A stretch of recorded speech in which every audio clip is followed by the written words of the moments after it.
Carlos Alcaraz already knows the first obstacle on his path in Rome. Carlos Alcaraz already knows his opponent for his debut at the Rome Masters 1000, and it will be none other than the veteran Croatian Dusan Lajovic, a seasoned claycourt specialist who, despite not being in his best form by any means, will make things very difficult for him. The Rome Masters 1000 is already underway and is slowly starting to reveal clues about what we can expect to see at the Foro Italico over the next 2 weeks. Beyond the many attractions the tournament offers, as a Masters 1000 event, it also stands as the final big event before Roland Garros. This puts a spotlight on each and every contender aiming to kiss the Parisian sky on June 7th. Especially on one, Carlos Alcaraz, the current champion, who arrives nursing an adductor injury that kept him out of the Madrid Open. The Spaniard will ultimately be present for his debut at the Foro Italico, and he now has a confirmed opponent. The first hurdle for the world number 3 will be a true battle-hardened veteran, Croatian Dusan Lajovic. Ranked 131 in the ATP rankings, he is a dangerous player capable of winning in various ways, particularly known for his powerful one-handed backhand. That said, he is not in great form, though he has already won 3 matches in Rome, 2 in the qualifiers and 1 in the first round, where he crushed Yoshihito Nishioka 7-5, 6-1 to earn the right to face Alcaraz on Friday. Blow to local tennis. Beyond Carlitos, there's much more to talk about, especially regarding Italian tennis, which is enjoying a tremendous moment, mainly thanks to Jannik Sinner, who is without a doubt the best player at present. Furthermore, the San Condito native is set to make his return at the Rome tournament after a 3-month suspension due to a positive test for Clostebol. But there's more beyond him. For instance, Lorenzo Musetti now holds a spot within the ATP top 10 after a strong claycourt season. And then there are young players like Matteo Arnaldi, Flavio Cobolli, and Lorenzo Sonego. But things haven't gone well for the latter. The Italian, ranked 44th in the world, was set to open against a qualifier, Roman Andres Baruchaga, ranked 135. At just 23 years old, Baruchaga had already eliminated Pablo Carreño in the previous round and has now gone a step further. Despite facing one of the local crowd favorites, the South American gave his opponent no chance, cruising past him in 2 sets. A 6-2, 6-3 scoreline silenced the central court in Rome. Baruchaga will now face Russian Karen Khachanov. Is Carlos Alcaraz turning his back on Spain? With the Hopman Cup just around the corner, many expected to see the young prodigy representing his country. However, the Mercian has decided not to participate in this mixed-gender competition, sparking questions, criticism, and even some controversy. Why did he make this decision, and what does it mean for Spanish tennis? Today, we explain everything about his absence, the reasons behind it, and the implications for the national team. Carlos Alcaraz will not participate in the upcoming edition of the Hopman Cup, and the news has surprised many. This mixed tournament brings together top tennis nations and will take place from July 16 to 20 in Bari, Italy. Spain, traditionally competitive in this event, will be represented by an alternative team. Alcaraz's decision is tied to the demanding calendar. The clay season has been extremely tough, and with Wimbledon ending just 3 days before the start in Bari, the surface switch and physical recovery would be unsustainable. The Mercian is prioritizing his health and long-term performance. This isn't the first time a top tennis player has opted out of such competitions to preserve their physical condition. At just 21, Alcaraz already understands how taxing the professional calendar can be, with constant travel, surface changes, and little room for rest. Added to this is his recent adductor injury, which forced him to withdraw from the Mutua Madrid Open and cast doubts over his presence in Rome. So, while the decision may seem unpatriotic to some, it is strategic. Carlos is focused on the major tournaments and doesn't want to risk his form in lower-profile events. Paula Badosa also withdraws. Carlos Alcaraz's withdrawal is joined by that of Paula Badosa, who also won't compete in the Hopman Cup. The Catalan player has been struggling with physical issues for a while, and her team has opted to minimize her appearances to avoid aggravating a chronic injury. Thus, Spain will head to Bari with a team led by Roberto Bautista and Marina Basals. While both players are experienced, the national team's level is notably below that of other nations arriving with their top stars. Teams like Canada, with Felix Auger-Aliassime and Bianca Andreescu, or Greece, with Tsitsipas and Papamichael, present far stronger lineups. This leaves Spain with a tough mission. To reach the final, they must beat Greece and Canada in their group, in a competition played best of 3, 1 men's match, 1 women's match, and 1 mixed doubles. Meanwhile, France, Croatia, and Italy will compete in the other group. Interestingly, Italy also suffers the absence of its number 1, Jannik Sinner, for reasons very similar to Alcaraz's. Nevertheless, they'll be counting on Jasmine Paolini, currently ranked number 5 in the world, giving them a significant advantage on the women's side. Strategic absence, not lack of commitment. Carlos Alcaraz's absence from the Hopman Cup shouldn't be seen as a lack of commitment, but rather a calculated decision in a particularly tough season.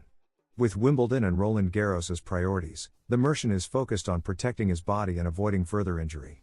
Despite the criticism, professional tennis demands sacrifices, and knowing when to compete is just as important as knowing how to play. Spain, meanwhile, will travel to Bari with a more modest team but plenty of motivation to cause an upset. Is Carlos Alcaraz ready to reclaim the clay?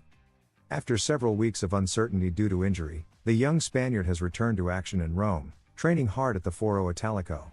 His absence from the Mutua Madrid Open left many questions unanswered, but now the Mercian seems determined to clear them all with his racket. What has his return to the court been like, and what are the expectations for Roland Garros? Stay with us, we'll tell you everything, step by step. Carlos Alcaraz has successfully completed his first training session in Rome, a key moment after his withdrawal due to adductor discomfort. The world number 3 trained with Flavio Cobolli, currently ranked 34th in the ATP, in a session eagerly awaited by fans and the player himself. After his injury in the Barcelona Open final against Holger Rune, the big question was how his body would respond. However, his first strokes at the Foro Italico were promising. The court was packed with fans eager to see him back, in an atmosphere full of Italian tennis passion. The last time Alcaraz was in Rome was in 2023, when he lost in the third round to Hungarian Marozsan.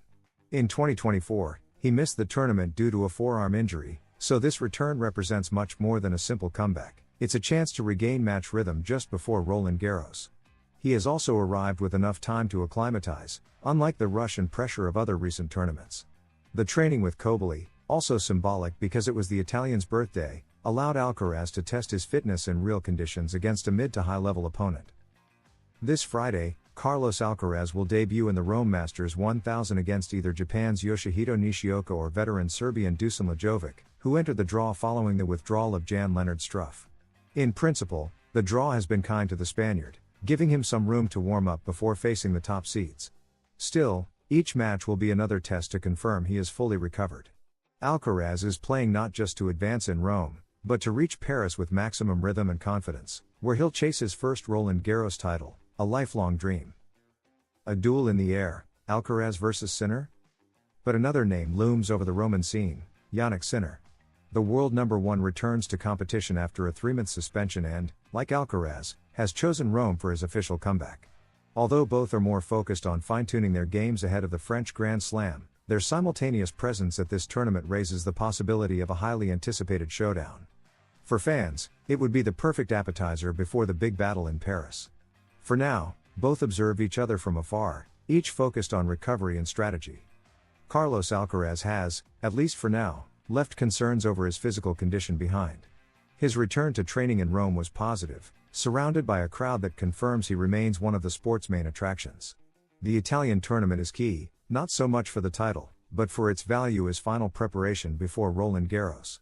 With his body responding well and his motivation intact, everything points to Alcaraz being ready to compete at the highest level in the season's most demanding Grand Slam. Can a tennis champion afford to unwind with parties and social life? Carlos Alcaraz, the young Spanish prodigy, has stirred up a heated debate with his recent comments about how he balances professional pressure with moments of relaxation.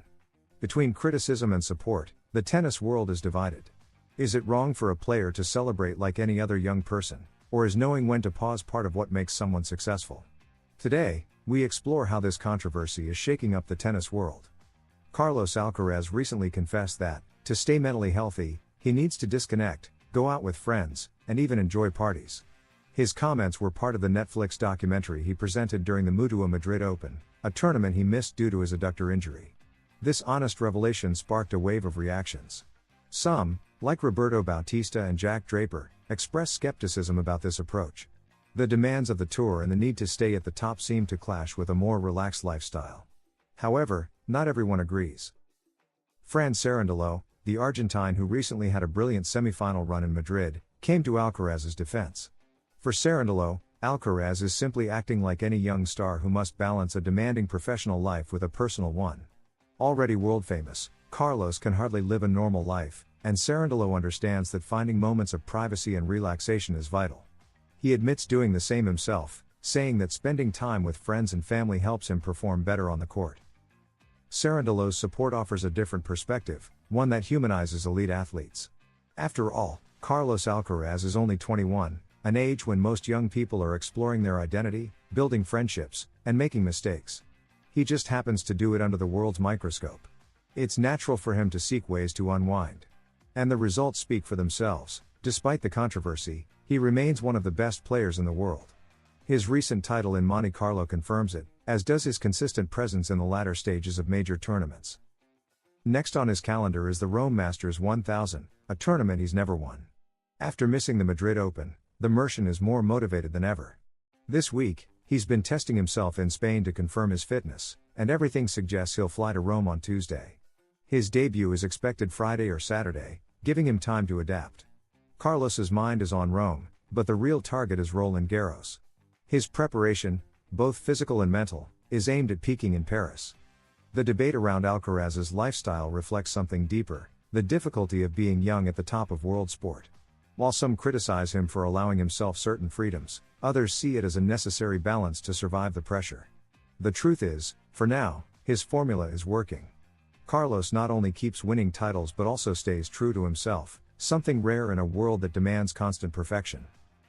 Alcaraz approaches this tournament with ambition, but also caution.